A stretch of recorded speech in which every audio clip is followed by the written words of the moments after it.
la música en vivo. Podrán poner en las canciones toneladas de autotune en las versiones de estudio. Podrán reemplazar las voces con inteligencia artificial o usar puros samples repetitivos. Pero la música en vivo, siempre vamos a poder disfrutar de la música en vivo tocada en tiempo real. ¿No? Esto se va a poner feo. ¿Voy a hacer otro video catastrófico sobre la música? Sí, bueno, no tanto. Un poco tal vez. Pero sí vamos a discutir sobre un cambio en las formas de cómo se lleva a cabo la música en vivo y en qué va a devenir si este cambio se sigue profundizando. Pero para entender todo esto es necesario que vayamos un poco hacia atrás en la historia. Así que ponete cómodo, búscate un tecito y yo te espero. Bueno, voy a suponer que pusiste pausa en este video y que te fuiste a buscar una infusión caliente o, no sé, un Fernet. Ese Fernet es mío, dámelo. ¡Es mío!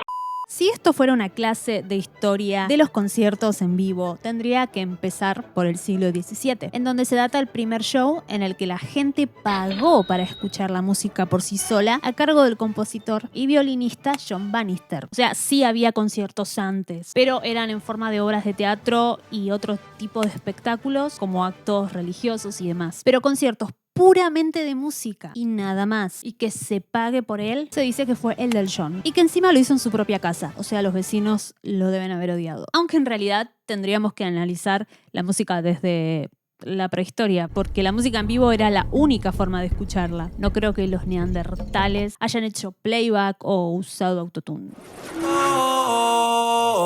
Como verán, es un quilombo, así que vamos a ir directo a algunas décadas atrás. Cerrá los ojos y trasladate a la década de los 60. Estás viendo un concierto en vivo. Observa bien el escenario. Todos los músicos están tocando y cantando completamente en vivo, sin pistas de apoyo ni ninguna cosa rara. Y de hecho es obvio, porque a Mick Jagger se le escapa alguna que otra pequeña desafinación.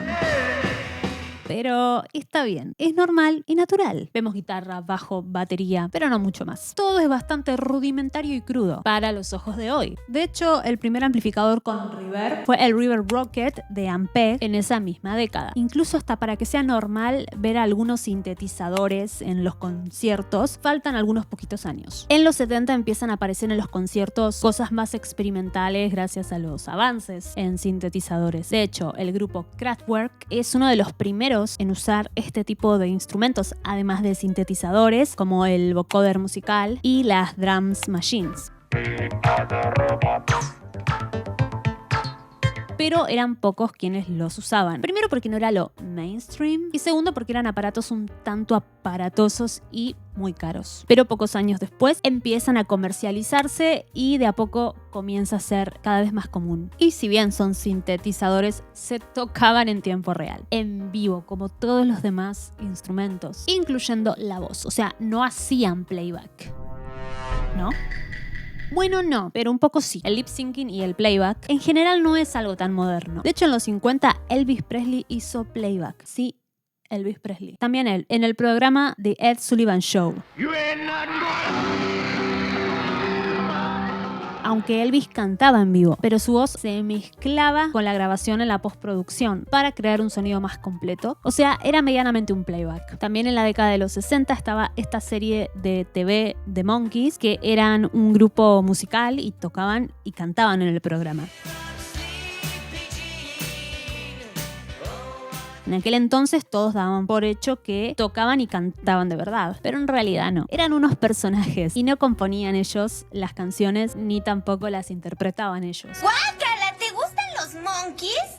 ¿Sabes que no escriben sus canciones? ¡Claro que sí! ¡Ni siquiera tocan sus instrumentos! ¡No! Y por eso recibieron muchas críticas, lo que hoy llamaríamos los cancelaron. La prensa los llamó los Prefab Four, algo así como los 4 prefabricados. Entonces, para la siguiente temporada, lo que hicieron fue escribir e interpretar gran parte de su música, que pasó de ser pop a un poquito más rock. Empezaron a hacer lo que querían, básicamente. Lo que quiero decir es que en estas décadas, como la del 50, 60 o 70, también podía existir el falso directo, pero no era pan de todos los días. Más que nada se daba en los programas de TV musicales que empezaban a emerger.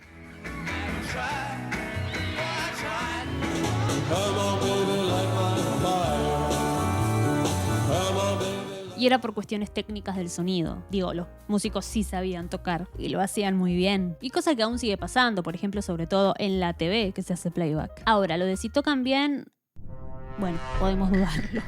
En 1981 sale MTV y la integración gradual de la música popular con lip syncing, o sea, con sincronización de labios, en escenarios frente a una audiencia televisiva, alcanzó la saturación total. Los videos musicales empezaron a usar la sincronización de labios de una manera que los formatos anteriores no permitían, a veces convirtiendo el carácter principal de la actuación más allá de cómo sonaba. Le estoy echando la culpa a los videos musicales por la aparición masiva del playback, no directamente, pero igual un poco ayudaron, porque la explosión de los videos musicales sentaron ciertas bases sobre cómo debe verse un cantante en escena. Impoluto, perfecto, sonando de 10. Por otro lado, los festivales al aire libre cada vez son más grandes, sobre todo en los 90 y en los 2000, en donde los artistas pop participan cada vez más de ellos y los desafíos acústicos y climáticos de los grandes lugares al aire libre hicieron que cantar en vivo fuera más difícil y menos prioritario. Y más si el show implica un gran despliegue de coreografías, de baile, cambios de vestuario y muchas cosas más. A nivel producción se puede ahorrar mucho dinero haciendo playback y también mucho tiempo, porque el dar un buen show completamente en vivo implica armado de equipos, por ende más gente trabajando, pruebas de sonido y obviamente la preparación del artista, su entrenamiento, porque si te dicen en 2 semanas tenés un festival y el artista aún no está preparado, ya sea vocalmente o físicamente, para el show no va a aprender de un día para el otro. Entonces el playback encubierto en conciertos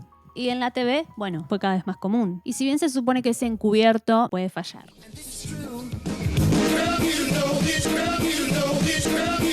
I wanted to die. It stopped. Girl, you know it's girl, you know it's girl. 80,000 people. Girl, you know it's girl, you know. You know, I couldn't repeat it 15 times. Girl, it got obvious. So I stopped, I panicked, I ran off stage. Pero no todo es responsabilidad de los cantantes, porque suele pasar que cuando pensamos en playback, instantáneamente pensamos en cantantes. Pero desde los 80 se pueden encontrar artistas usando también backing tracks, es decir, pistas playback de otros instrumentos. Por ejemplo, en los 80 tenemos a Timbuk 3, una de las primeras bandas que se data que abiertamente usaban pistas de apoyo en vivo. Ellos eran un dúo que tocaban con un equipo de música que reproducía audio pregrabado que ellos mismos habían grabado en el estudio.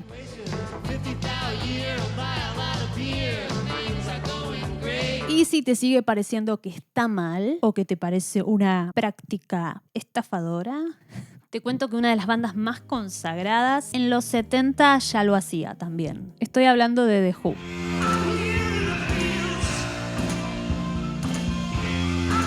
En una gira de su álbum Who's Next, lo ves a Kate Moon tocando la batería con un par de auriculares muy cerrados, y no solo para monitorearse o para tener el metrónomo, sino también para que Kate pudiera tocar en sincronía con las pistas del teclado, que se reproducían a través de una cinta. Y es algo que poco a poco se fue normalizando, porque si una canción tiene un ensamble o algún arreglo de instrumentos que no forma parte de la banda, bueno, la realidad es que es mucho más fácil solucionarlo poniendo pistas, o sea, el playback de esos arreglos, por razones de viabilidad técnica o de costo sobre todo, porque si no, en muchos casos tienen que llevar de gira a una filarmónica entera. Lo que quiero decir con todo esto es que no es nuevo, aunque actualmente es cada vez mayor que los shows en vivo tengan backing tracks, más que instrumentos en vivo al 100% tal vez. Y más teniendo en cuenta la evolución de los géneros musicales, en donde los sonidos sintéticos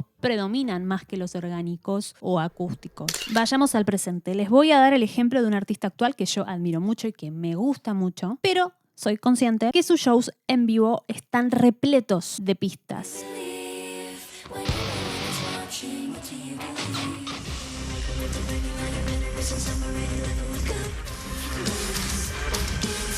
¿Qué ocurre? ¿No sabe cantar? ¿Son malos músicos? No creo que para nada tenga que ver con eso. Al menos en el caso de Poppy, que predomina una producción musical muy cuidada y muy pensada. Su música está llena de efectos y arreglos que hacen a las canciones más envolventes e inmersivas.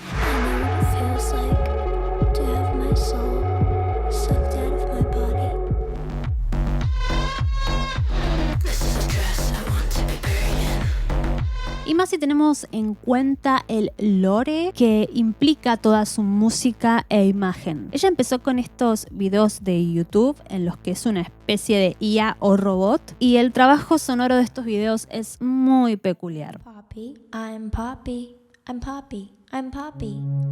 Hi, I'm Poppy. It's an album of ambient music that I designed to help people sleep. Generando así casi un efecto ASMR, con una manera de relatar muy cuidada y muy comprimida. What are you doing here? Say that to me.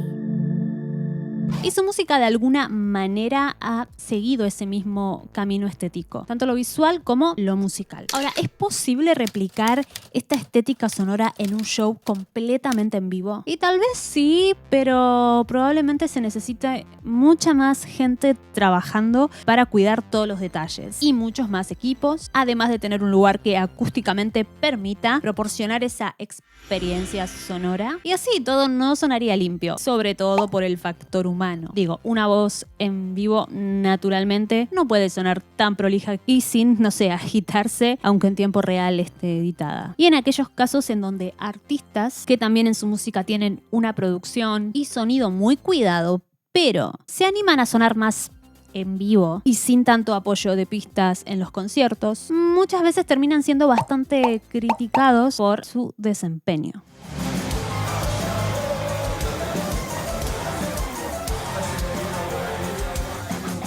Y ojo, a mí me encanta Marilyn Manson, pero me resulta a veces mucho más atractivo de escuchar en sus versiones de estudio que en ciertos momentos en vivo, aunque actualmente está sonando mejor.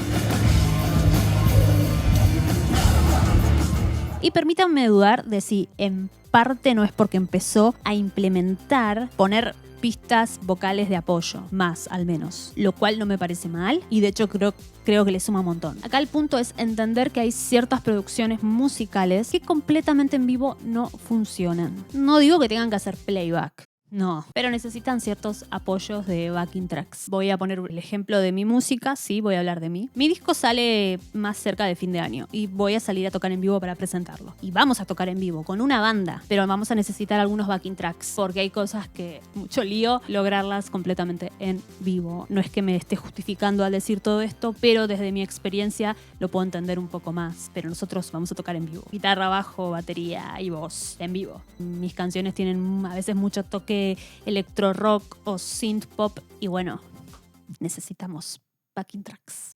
Y no es algo que pasa en el pop o en la música mainstream solamente, como muchos me pueden llegar a querer argumentar. Vimos que puede pasar con Manson, que no es pop, y hay más dentro del ámbito del metal o el rock que también utilizan pistas en vivo, como Falling in Reverse, por ejemplo.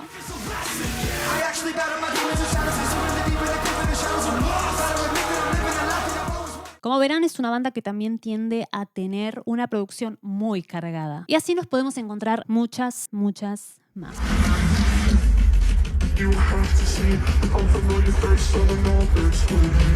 Esto nos habla de que claramente hay una elección en priorizar la producción y la estética sonora antes que el show en vivo en sí. O sea, mantener la calidad sonora, cuidarla, lo más fiel al sonido de estudio y lo más sintética posible. Pero cuando digo la música en vivo está muriendo, no me refiero solo a esto del playback o al exceso de backing tracks. Hay otros factores que vemos que están cambiando. Los conciertos por streaming. Y si bien esto es algo que empezó a tomar más relevancia, sobre todo desde la pandemia del COVID en el 2020, es algo que no fue una salida pasajera o temporal y hoy permanece como opción o alternativa a los conciertos en vivo y en muchos casos coexisten juntos. Y aunque se sigan llamando live sessions, live streaming o lo que sea, creo que sabemos que son shows que están probablemente retocados, sobre todo aquellos que están pregrabados. O sea, están grabados. Se venden como vivos por streaming, pero están grabados. Nos está engañando, que no nos engañe, que nos diga la verdad. Pueden grabar 20.000 tomas hasta que una les gustó, hasta que quede el resultado final. Y esto no es nada nuevo. Ya teníamos formatos así en televisión. De más chica recuerdo mirar los MTV Unplugged o las sesiones de AOL.